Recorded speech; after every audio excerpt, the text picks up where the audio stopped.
வணக்கம் மக்களே.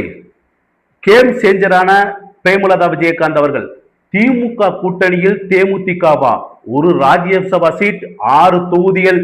முதலமைச்சர் மு.க.ஸ்டாலின் என்ன முடிவெடுக்க போகிறார்?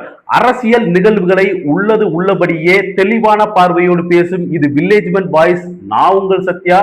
வர்ற சட்டமன்ற தேர்தலை முன்னிட்டு மறைந்த நடிகர் விஜயகாந்தின் தேமுதிகவை எப்படியாவது திமுக கூட்டணிக்குள்ள கொண்டு வருவதற்கான முயற்சிகள் தீவிரமா நடந்துகிட்டு இருக்குது. இதற்கான ஆலோசனைகள் இறுதி கட்டத்தை அடைஞ்சிருக்குது. பிரேமலதா திமுக தலைவர்கள் இடையே கடைசி கட்ட பேச்சுவார்த்தைகள் விறுவிறுப்பா நடந்துகிட்டு தான் இருக்குது. பிரேமலதா விஜயகாந்த் தலைமையிலான தேமுதிக இன்னும் தனது அரசியல் நிலைப்பாட்டை, அதாவது கூட்டணி நிலைப்பாட்டை இன்னும் தெளிவா அறிவிக்கவே இல்லை.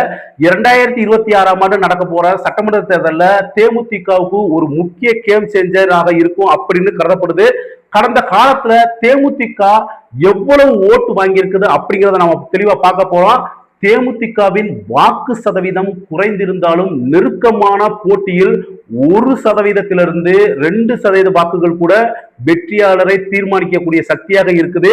2011ஆம் ஆண்டு நடந்த சட்டசபை தேர்தலில் அதிமுக கூட கூட்டணி வச்சுக்கிட்டு 41 இடங்கள்ல போட்டியிட்ட விஜயகாந்தோட தேமுதிக 7.9% இடத்தை, அதாவது 29 இடங்களை வென்றி எதிர்கட்சி அந்தஸ்துல இருந்துச்சு.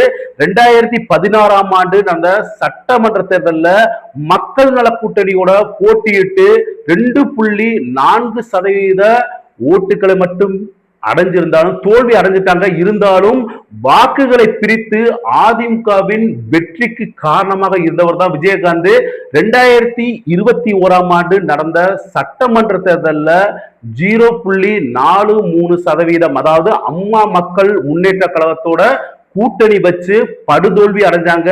அதன் பிறகு 2024ஆம் ஆண்டு நடந்த நாடாளுமன்ற மக்களவை தேர்தலில் 1.0% அதிமுகவோட கூட்டணி வச்சா இருந்தாலும் 5 தொகுதிகளில் போட்டியிட்டு படுதோல்வி அடைஞ்சிருந்தாங்க. பல்வேறு கூட்டணிகள்ல இடம்பெற்றாலும் ஒரு தொகுதியில் கூட வெற்றி பெற முடியாத சூழல் உருவானது. இதன் உச்சமாக கடந்த 2024ஆம் ஆண்டு மக்களவை தேர்தலில் அதிமுக கூட்டணியில கடைசி நேரத்துல இணைஞ்சு போட்டியிட்ட தேமுதிக 5 தொகுதிகளில் போட்டியிட்டு படுதோல்வியை சந்திச்சிச்சு. 2011, 2016 விஜயகாந்திற்கு வந்த அதே வாய்ப்பு தான் இப்போ பிரேமலதா விஜயகாந்த் அவங்களுக்கு வந்திருக்குது. தற்போது தேமுதிகவை இழுக்க என்டிஏ கூட்டணி, அதாவது அதிமுக பாஜக கூட்டணி மற்றும் விஜய் தரப்புல இருந்தும் கடுமையான முயற்சி எடுத்துட்டு தான் வர்றாங்க. திமுக மேலெடுத்து கூட தொடர்ந்து ஆலோசனையில ஈடுபட்டு வரும் தேமுதிக பொதுச் செயலாளர் பிரேமலதா விஜயகாந்த் தங்கள் கட்சிக்கு இரட்டை இலக்க எண்ணிக்கையிலான சட்டமன்ற தொகுதியில ஒதுக்கணும், அது மட்டும் இல்லாம மாநிலங்களவை ராஜ்யசபா சீட்டு ஒண்ணு கொடுக்கணும் அப்படின்னு தொடர்ந்து கோரிக்கை வச்சிருக்கிறதா தகவல் வெளியா இருக்குது.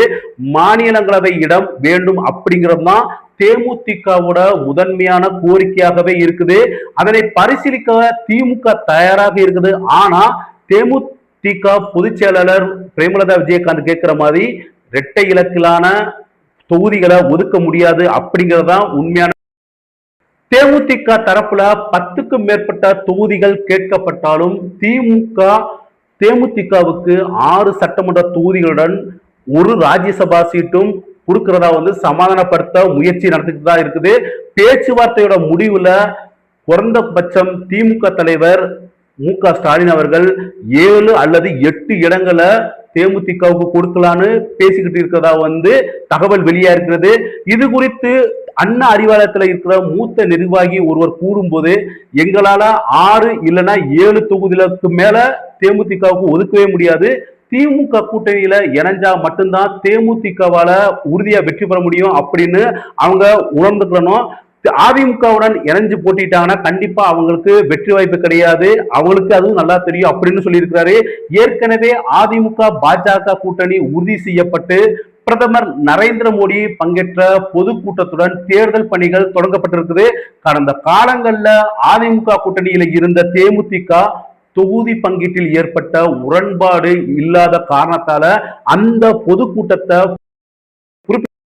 கடந்த நாடாளுமன்ற மக்களவை தேர்தலில் விருதுநகர் தொகுதியில் போட்டியிட்ட விஜய பிரபாகரன் மட்டும் கடைசி வரைக்கும் போராடி காங்கிரஸ் வேட்பாளர் மாணிக்க தாகூர்கிட்ட வெற்றி வாய்ப்பை அந்த தேர்தலுக்கு பிறகும் அதிமுக கூட உறவு அதாவது கூட்டணி தொடரும்னு எல்லாரும் எதிர்பார்த்து காத்துக்கிட்டு இருந்தாங்க. ஆனா ராஜ்யசபா சீட்டு கொடுக்கிற விஷயத்துல அதிமுக தற்போது தேமுதிகவிற்கு கொடுக்க முடியாது அப்படின்னு சொன்னதால அது தேமுதிகவுக்கு பெரிய அதிருப்தியை ஏற்படுத்தியது. இதன் தொடர்ச்சியாகவே அதிமுக விலகி செல்ல தொடங்கிய தேமுதிக திமுகவின் பக்கம் மெதுவாக கிரீன் சிக்னல் கொடுக்க இரு அணிகளுடனும் பேச்சுவார்த்தைக்கு கதவுகள் திறந்திருப்பதாக தேமுதிக பொதுச் செயலர் பிரேமலதா விஜயகாந்த் அவர்கள் கூறியது அனைவரின் கவனத்தையும் ஈர்த்தது. இந்த நிலையில திமுகவும் அதிமுகவும் தங்கள் கூட்டணி வாய்ப்புகளை பெரும்பாலும் இறுதி செய்விட்டதாகவே தகவல் வெளிவந்திருக்குது. பாஜக தலைமையிலான தேசிய ஜனநாயக கூட்டணியில் பல குழப்பங்கள் தீர்க்கப்பட்டு விட்டது. அதனால தேமுதிக எப்படியாவது ஒரு பெரிய கூட்டணியில இணைக்கப்படும் அப்படிங்கிற எதிர்பார்ப்பு இருந்துச்சு.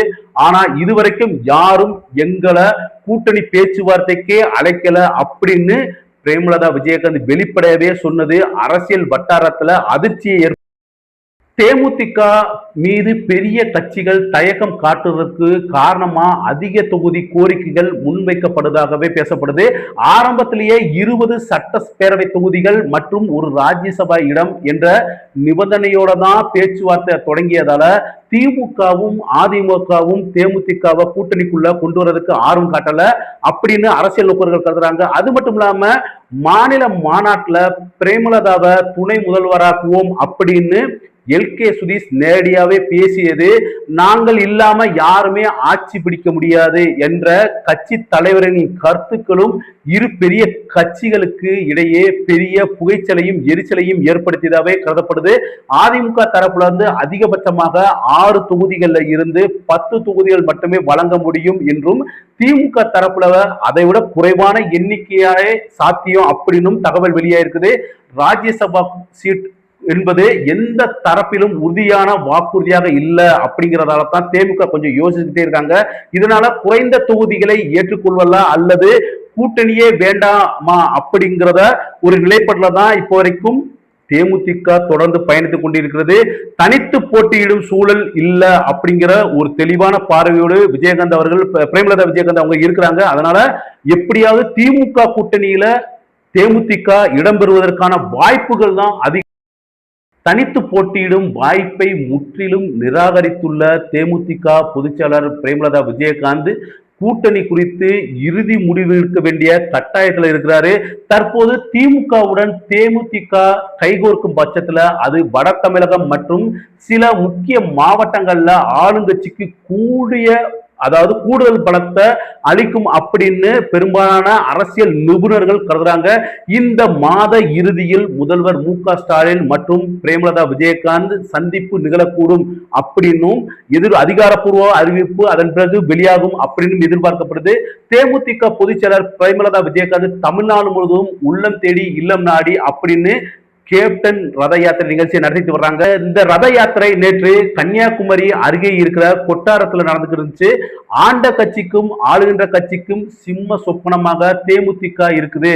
2026ஆம் ஆண்டு நடைபெற போற சட்டமன்ற தேர்தலில் தேமுதிக இடம்பெறும் கூட்டணி தான் மகத்தான வெற்றி பெறும். கூட்டணி குறித்து சென்னையில் பிப்ரவரி 3ஆம் தேதி அதாவது நாளைக்கு முறைப்படி அறிவிக்கிறேன் அப்படின்னு பிரேமலதா விஜயகாந்த் பேசியிருக்காங்க. ஏற்கனவே கடலூர் தேமுதிக மாநாட்டுல கூட்டணி குறித்து அறிவிப்பேன் அப்படின்னு பிரேமலதா விஜயகாந்த் அவங்க சொல்லிட்டு வந்தாங்க. ஆனா அந்த மாநாட்டுல கூட்டணி குறித்து அவங்க பேசவே இல்லை. கடந்த சில நாட்களாகவே பிப்ரவரி 3ஆம் தேதி கண்டிப்பா கூட்டணி குறித்து அறிவிப்பை வெளியிடுவேன் அப்படின்னு பிரேமலதா விஜயகாந்த் அவர்கள் பேட்டி கொடுத்துட்டு வந்தாங்க. அதன்படி பாத்தீங்கன்னா நாளைக்காவது கூட்டணியை அறிவிப்பாரா அப்படின்னு தேமுதிக தொண்டர்கள் தொடர்ந்து காத்துக்கிட்டு இருக்காங்க.